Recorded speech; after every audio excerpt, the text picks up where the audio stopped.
emas, perak, dan permata, tiada artinya. Ku ingin lebih dekat,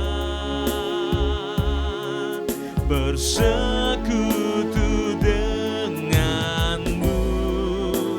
Jadikan ku hamba setia kepadamu.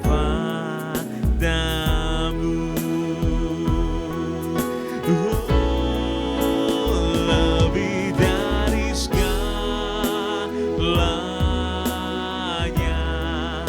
ku ingin Kau Tuhan. Emas, perak, dan permata, tiada artinya.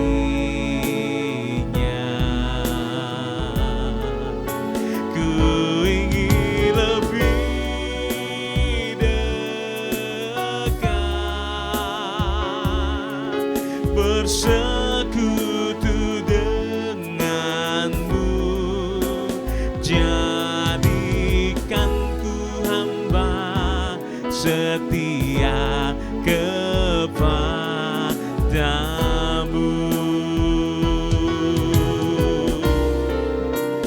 Lebih dari segalanya, ku ingin Kau Tuhan. Emas, perak, dan permata, tiada artinya. Ku ingin lebih dekat, bersekutu denganmu. Jadikan ku hamba setia kepadamu. Biar setiap kami ingin lebih lagi, Tuhan. Ku ingin lebih dekat, bersekutu denganmu. Jadikan ku hamba setia kepadamu. Ku ingin, oh, ku ingin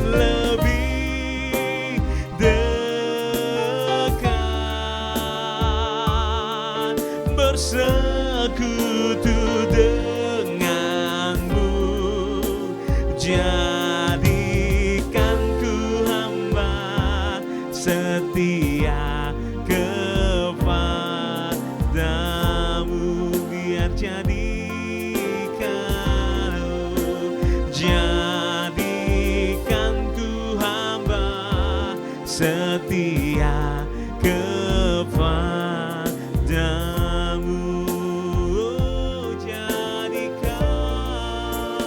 Jadikan ku hamba setia kepadamu.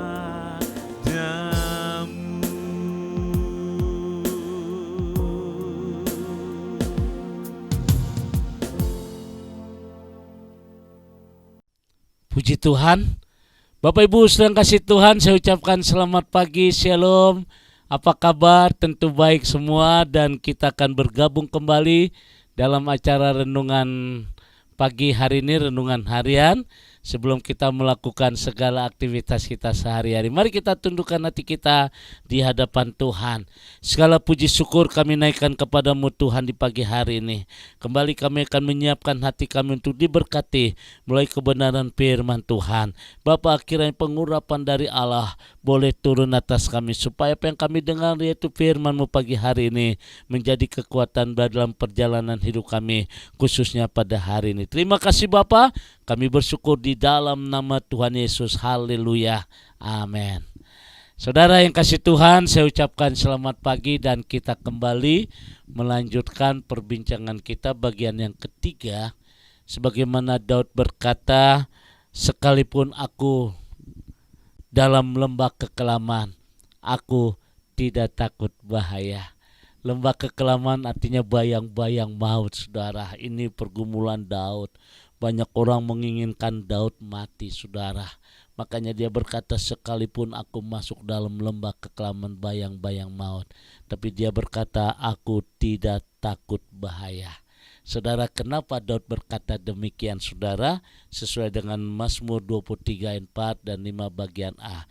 Yang pertama, bahwa Tuhan tetap menyertai dia, saudara.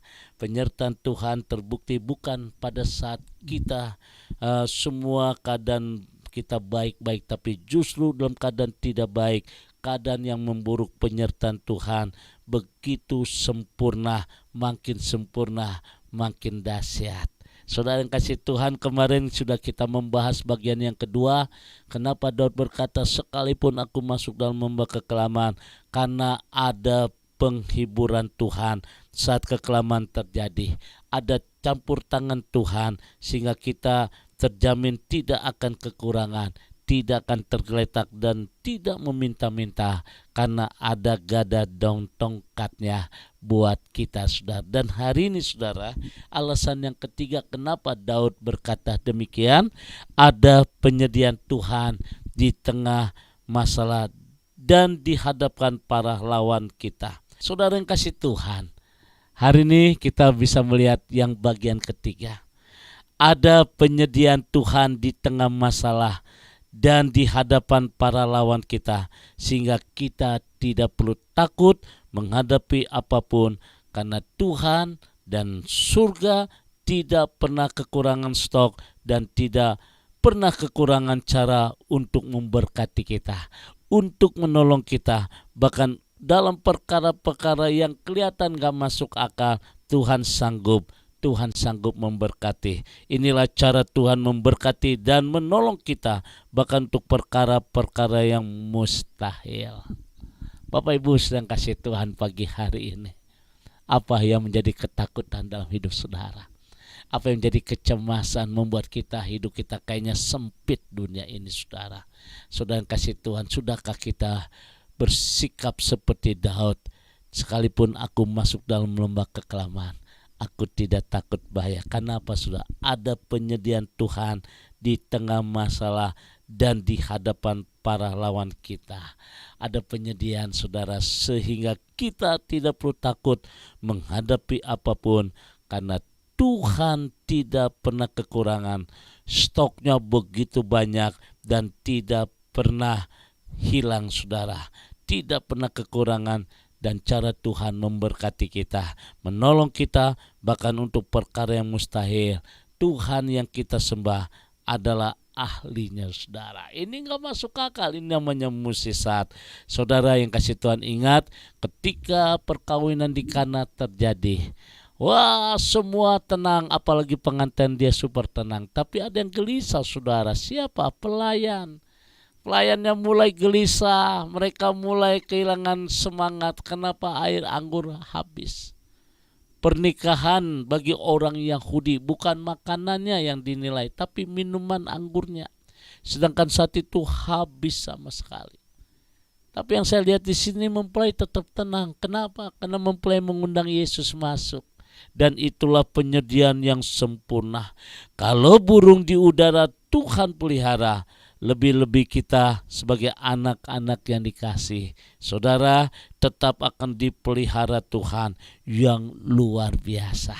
Oleh karena itu Bapak Ibu sedang kasih Tuhan, apa yang menjadi kekurangan kita hari ini? Ingat, penyediaan Tuhan begitu luar biasa, stoknya banyak saudara. Dan saya percaya ketika kita tahu bahwa penyediaan Tuhan sempurna, membuat kita tetap enjoy, membuat kita tetap sukacita, membuat kita ada ketenangan, membuat kita lihat kemuliaan Tuhan. Kira renungan pagi hari ini akan memberkati saudara dengan 3 hal. Sekalipun aku masuk dalam lembah kekelaman, aku tidak takut bahaya sebab Tuhan menyertai kita. Yang kedua, sudah ada penghiburan Tuhan saat kekelaman itu terjadi. Ada campur tangan Tuhan sehingga kita akan terjamin dan tidak akan kekurangan saudara. Dan hari ini ada penyediaan Tuhan di tengah masalah yang kita hadapi dan di hadapan para lawan kita, sehingga kita tidak perlu takut menghadapi apapun, karena Tuhan yang kita sembah adalah Tuhan yang sanggup menolong kita, dan dialah spesialis yang luar biasa. Tuhan memberkati. Mari kita berdoa. Bapa, terima kasih untuk kebenaran firman Tuhan. Pagi hari ini setiap umat-Mu yang mendengar firman Tuhan akan dikuatkan, diberkati dalam nama Tuhan Yesus. Haleluya. Amin. Bapak Ibu sedang kasih Tuhan, kembali saya ucapkan selamat beraktivitas, tetap semangat dalam Tuhan. Tuhan memberkati. Arahkan hatimu, angkat kedua tanganmu dan terimalah berkat dari Tuhan. Kasih kemurahan, damai sejahtera dari Allah Bapa di surga, cinta kasih dari Tuhan kita Yesus Kristus dalam penyertaan Roh Kudus memberkati kita semua hari ini sampai Maranatha. Tuhan Yesus akan datang kembali. Yang diberkati berkata amin.